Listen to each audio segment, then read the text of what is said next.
Amigos, buenos días. Hoy quiero hablarles de un tema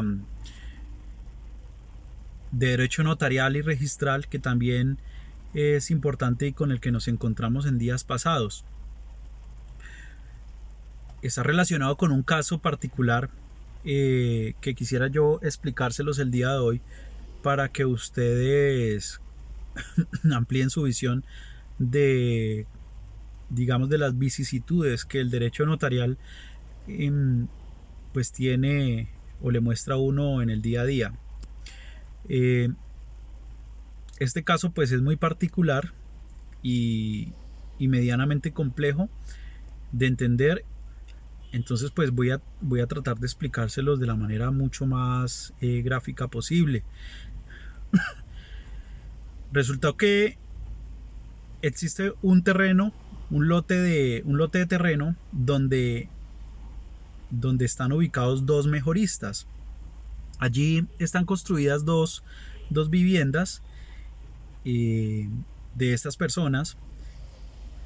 Uno de los mejoristas le vendió una parte de la vivienda o las otras mejoras a otra persona, a un tercero.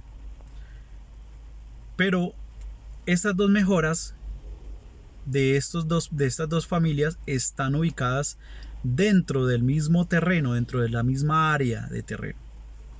Cuando la persona que compró las mejoras le solicitó al vendedor que le hiciera la escrituración para ella tener el pleno dominio sobre la parte de área de terreno donde están ubicadas sus mejoras. Efectivamente, esta persona le hizo la escritura de venta en derecho de cuota o dominio incompleto que llaman, eh, pues en el equivalente al porcentaje de derecho de cuota que él le había vendido con promesa de compra-venta. Así se hizo, se registró la escritura en el folio de matrícula inmobiliaria. Pues aparecían los dos, pero por un error del funcionario de calificación de instrumentos públicos, tal vez un error involuntario, le puso la famosa X que todos vemos en el certificado de tradición y libertad. Se la puso a la señora, al nombre de la señora, de la compradora, ¿cierto? Y, y pues digamos que para una persona que no sabe interpretar los formularios de calificación y los certificados de tradición y libertad de la Oficina de Instrumentos Públicos, pues pareciera que, que el vendedor había dado en venta el 100% del terreno, cuando en realidad él solamente, al leer el título, al leer la escritura pública, él solamente había vendido un derecho de cuota, es decir, un porcentaje sobre el 100% del área total del terreno. Ese porcentaje pues evidentemente correspondía al área en común y preindiviso, al área donde estaba ubicada las mejoras que la señora le había comprado a este señor, al vendedor. ¿Qué sucedió después? El señor había hecho lo correcto y por cuestiones de la vida, digo yo, llegó a la vivienda un funcionario de la oficina de catastro y se generó este debate.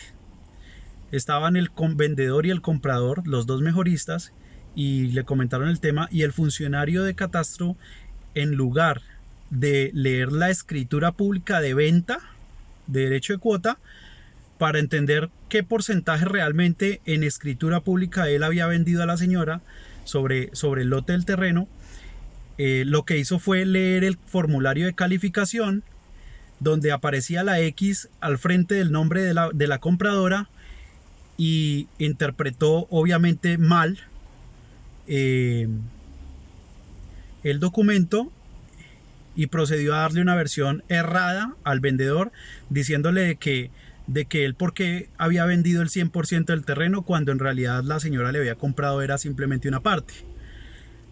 Pues eso obviamente no lo decía la escritura decía lo correcto que él había vendido, pues en el título, perdón, aparecía que él había vendido una parte y no el 100%, pero en la X del formulario de calificación, al ponérselo al frente de la casilla, al frente del nombre de la compradora, pues el funcionario de catastro interpretó mal, en el sentido de que pensó que él le había vendido el 100% a la señora. ¿Qué pasa? Que les cuento este caso para que entremos en reflexión y de alguna manera esto ratifica lo que yo en todos mis videos vengo diciendo a la comunidad, y es que la X, la famosa X que aparece en el certificado de tradición y libertad o los formularios de calificación de los documentos, puede contener errores. Y eso hace que los abogados, digamos estudiantes de derecho, o incluso la misma gente que hace transacciones con los bienes inmuebles, que no sabe interpretar este tipo de documentos oficiales, pues entiendan, pues digamos, o entiendan cosas que no corresponden con la realidad.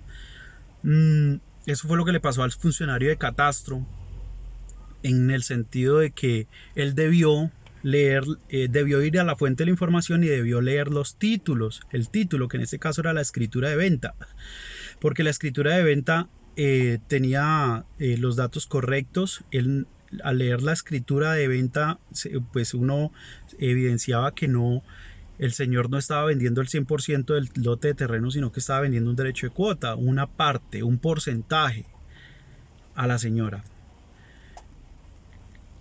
¿Qué pasó? A raíz de la mala interpretación del funcionario de catastro y al decirle esto a las partes del negocio, pues el vendedor se preocupó evidentemente, porque empezó a decir que por qué la escritura quedó como si él hubiera vendido el 100 por todo el terreno, si él no había vendido todo el terreno, si él se había reservado una parte, él le había vendido a la señora un pedazo que fue el negocio que inicialmente habían hecho con promesa de compraventa. Entonces que empezó, el señor se ofusca, se pone de mal genio y se generan otras situaciones ahí entre las partes, terminan discutiendo por la mala información del funcionario de catastro, y el señor pues le pide, casi que presiona a la compradora para que fueran a la notaría y constituyeran una nueva escritura pública donde rescindieron el contrato. Echaron atrás el contrato, la compraventa, la escritura de venta que ya habían firmado, que estaba correcto, que estaba bien registrado, y que lo único que había que solicitar era una corrección en el folio ante la Oficina de Instrumentos Públicos. La escritura, la escritura con la que se rescindió el contrato fue registrada, y ahorita el señor ya no le quiere ni vender el porcentaje que la señora realmente le compró con escritura pública, a pesar de tener la obligación de legalizarle la venta, de entregarle escrituración, de hacer la solemnidad y demás, para que ella tenga sus papeles al día, por un lado. Y pues obviamente el folio refleja la propiedad en un 100% a favor del vendedor. Entonces, señores, el mensaje final de este video es que primero asesórense de profesionales del derecho, que conozcamos a profundidad estos temas, que lo entendamos, y por un lado, y por el otro, pues que de todas formas uno a veces se da cuenta que hasta los mismos funcionarios que están en las entidades se equivocan y cometen errores, que per se no está mal, pero no podemos, cuando tenemos documentos de esta índole, pues tenemos que entender que detrás de un negocio, de un bien inmueble, pues está los intereses de una familia, la oportunidad de contar con una vivienda, digamos que el comprometer una inversión, un patrimonio, que toda una vida que ha durado toda una vida, una familia por ahorrar, bueno, tantas situaciones distintas que uno ve a diario en estos temas. Entonces uno no puede entrar a dar, digamos, conceptos a la ligera, ¿no? Hay que estudiar los títulos, señores. El certificado de tradición y libertad es simplemente una guía para ir a la fuente de la información. Entonces, hasta aquí el video. Yo, para que no se me haga tan largo este video, yo pues ahí les dejo el mensaje. Les dejo el mensaje para que digamos, seamos un poquito más responsables en ese sentido y le demos una orientación jurídica correcta, de calidad y adecuada a nuestros clientes. Entonces, pues nada, quería comentarles eso el día de hoy. Y bueno, los invito a que opinen debajo del video. Opinen sobre el caso y me gustaría saber ustedes qué piensan. Les agradezco mucho. Un buen día para todos. Chao.